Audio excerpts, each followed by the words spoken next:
गोमतीपुर नाम का एक छोटा सा गांव था। उसी गांव में ब्रिजेश अपनी पत्नी हेमलता और बेटी मोहिनी के साथ रहता था।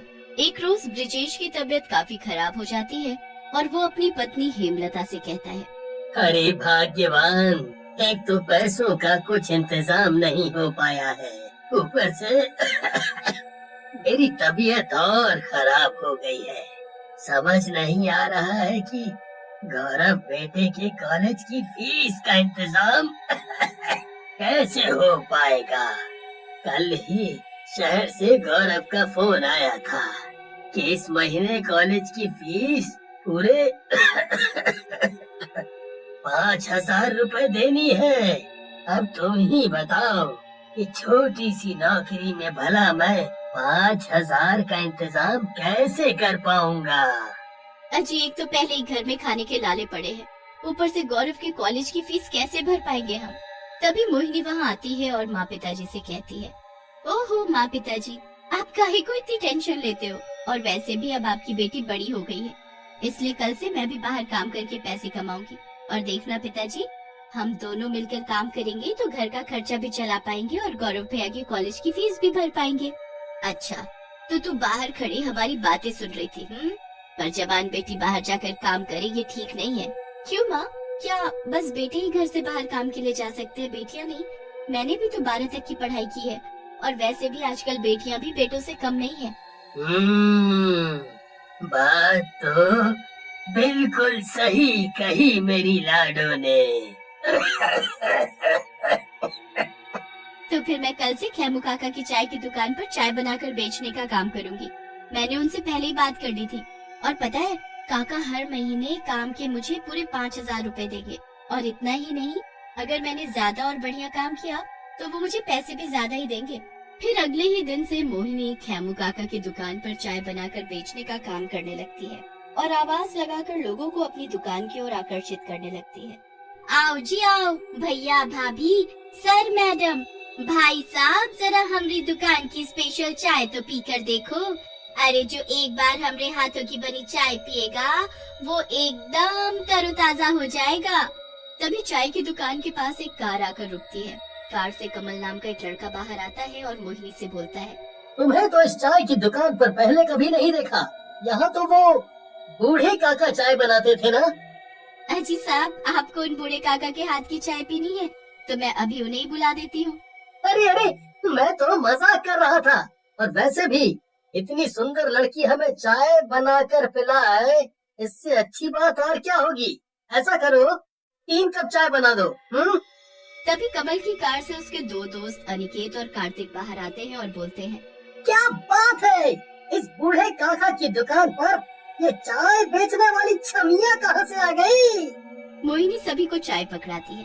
साहब, ये हमारे हाथ की स्पेशल चाय है, इसलिए इस चाय के एक प्याले के 5 नहीं बल्कि 10 रुपए लगेंगे।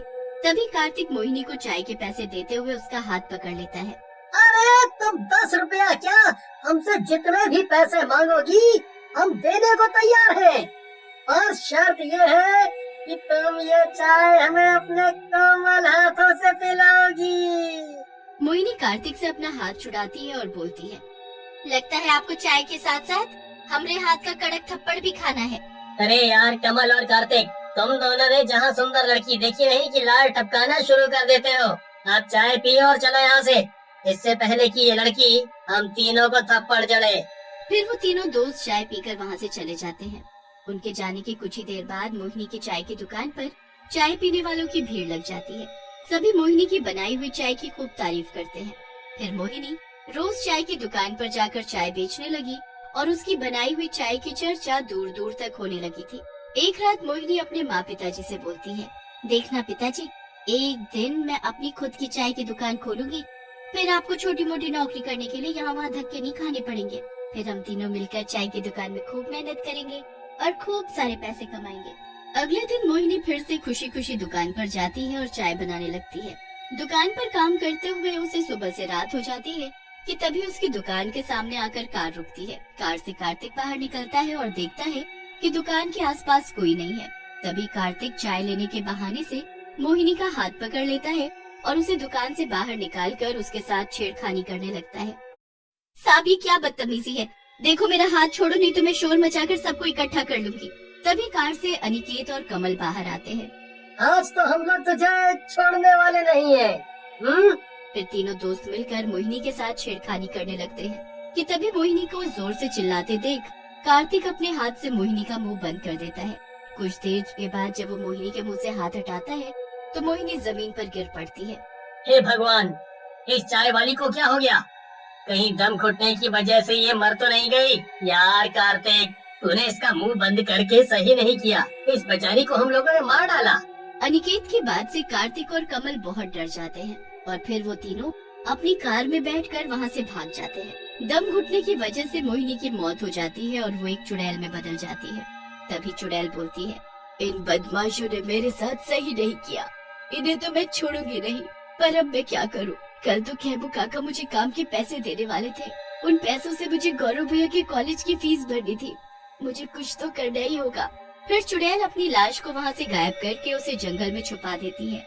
मुझे अपनी लाश को छुपा कर रखना होगा और वो तब तक जब तक कि मैं सब ठीक नहीं कर देती। फिर ऐसे बोलकर चुड़ैल फिर से मोहिनी के रूप में बदल जाती है और सुबह होते ही मोहिनी खेमू काका से अपने काम के पैसे लेकर अपने भाई गौरव की कॉलेज की फीस जमा करा देती है।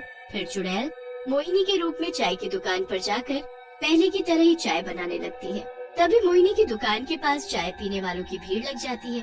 तभी गांव में रहने वाला चमन मोहिनी से कहता है, मोहिनी बेटी, हमें 50 लोगों की चाय फैक्ट्री पहुंचानी है, तो तुम इतनी सारी चाय फटाफट से बना तो लोगी ना?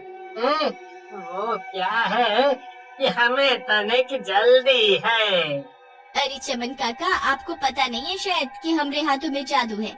आप कुछ देर वहाँ बैठिए, हम फटाफट से आपको डोलची में चाय डाल कर देते हैं। फिर मोहिनी अपनी चुड़ैल की शक्तियों से फटाफट से चाय बनाकर चमन चाचा को दे देती है।